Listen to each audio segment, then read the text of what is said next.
Oi, meu nome é Juliana Andrade e eu vou começar falando sobre o processo de crescimento muscular. A todo momento, nosso corpo está em estado de anabolismo e catabolismo. O anabolismo, ou metabolismo construtivo, é o conjunto de reações que resultam na construção de moléculas a partir de outras moléculas, acarretando o crescimento, a regeneração e a manutenção de órgãos e outros tecidos. Para que uma reação anabólica ocorra, é indispensável a presença de substratos necessários, e principalmente de energia. Alguns exemplos de anabolismo são a síntese de proteínas a partir de aminoácidos, dentro do tecido muscular, e a formação de estoques de glicogênio através de moléculas de glicose. Ao invés da construção, há a quebra de substâncias complexas em substâncias mais simples.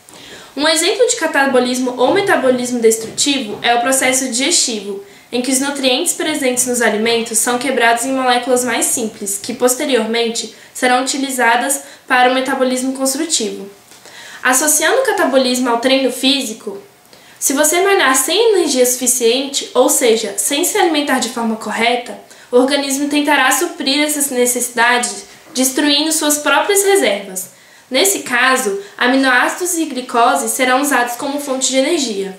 O metabolismo é regulado por alguns hormônios específicos, que sinalizam e desencadeiam os processos de anabolismo e catabolismo.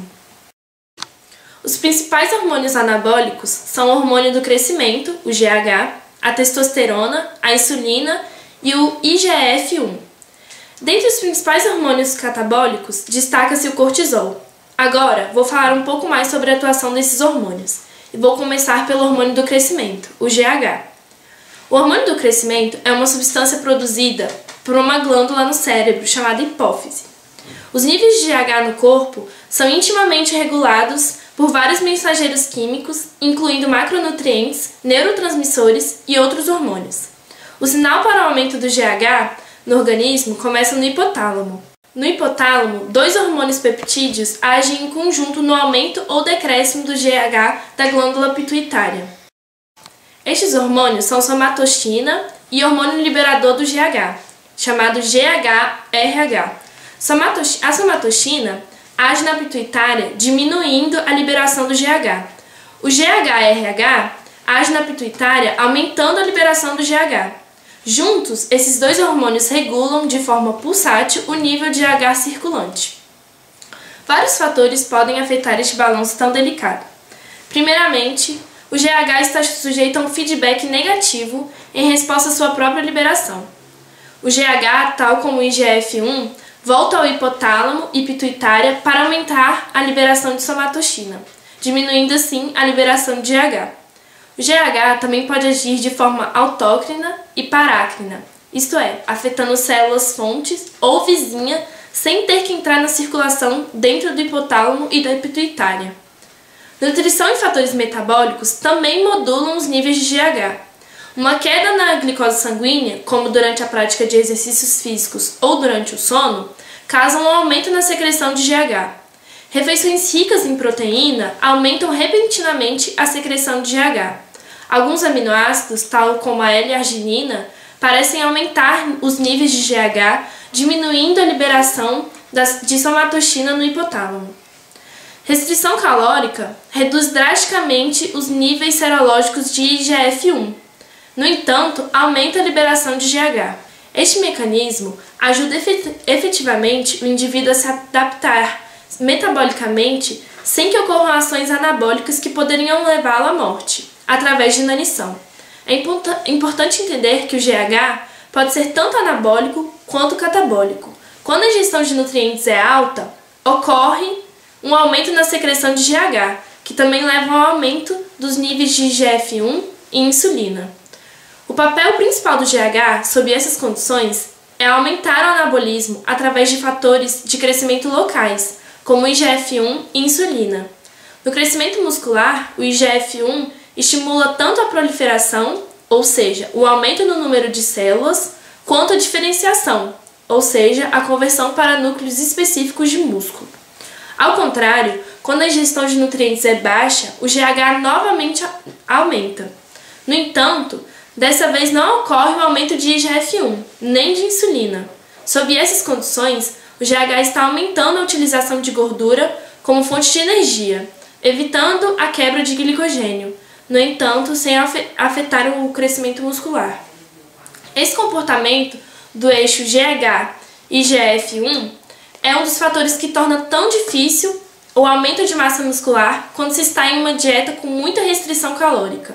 É importante lembrar que quando se fala de crescimento muscular, entenda que o seu corpo não quer adicionar mais músculos na sua estrutura corporal e nem se importa se esse é o seu objetivo. O tecido muscular é metabolicamente muito exigente. A massa magra custa mais calorias que a gordura para manter seu organismo funcionando. Daí a importância do exercício para a construção do músculo. Ao levantar pesos, além de seu limite atual de força, você está dizendo ao corpo que ele tem reservas insuficientes de músculo para sobreviver às exigências impostas. Assim, se ele quiser sobreviver, ele vai ter que se adaptar a essas exigências. Isso resulta no processo de crescimento muscular. Durante o exercício, ocorrem microtraumas nos músculos trabalhados, ou seja, pequenas feridas que o corpo terá que reparar para restaurar e voltar ao seu estado original. Assim, exercitar é geralmente um processo catabólico, pois você está quebrando o tecido muscular mais rápido do que ele está sendo regenerado. Porém, onde ocorrer esse microtrauma, o corpo vai fazer mais do que reconstituí-lo no seu processo de recuperação e tentará adicionar ainda mais músculos do que você tinha anteriormente. Não haverá bons resultados se, aliado aos treinos, não houver uma dieta específica e bem elaborada para tal objetivo. Um assunto que se relaciona bastante com o crescimento muscular é o fisiculturismo, e eu vou falar um pouquinho dele agora. O fisiculturismo é um esporte que busca o máximo desenvolvimento estético do corpo. Os fisiculturistas passam por um treinamento pesado e por uma dieta extremamente rigorosa. Além disso, quase na maioria das vezes, eles também são usuários das chamadas drogas anabolizantes, ou esteroides anabolizantes.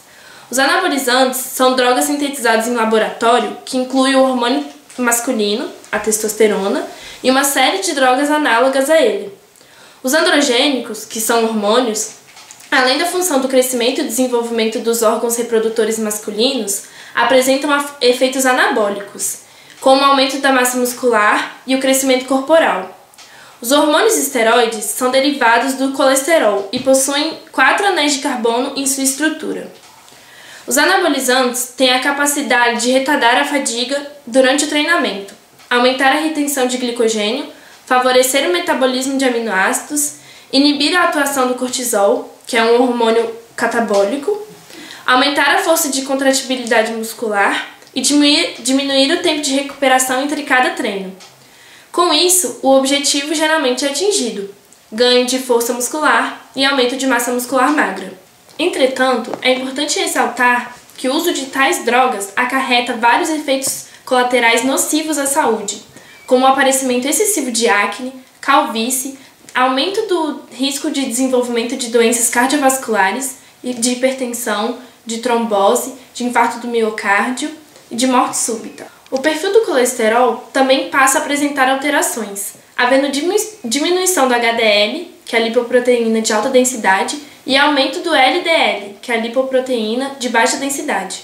O fígado também pode ficar debilitado, pois esse é um órgão de extrema importância para a vida, e é ele o responsável pela metabolização das drogas ingeridas. Mesmo utilizado por um curto período de tempo, os anabolizantes podem resultar em efeitos colaterais irreversíveis para a saúde.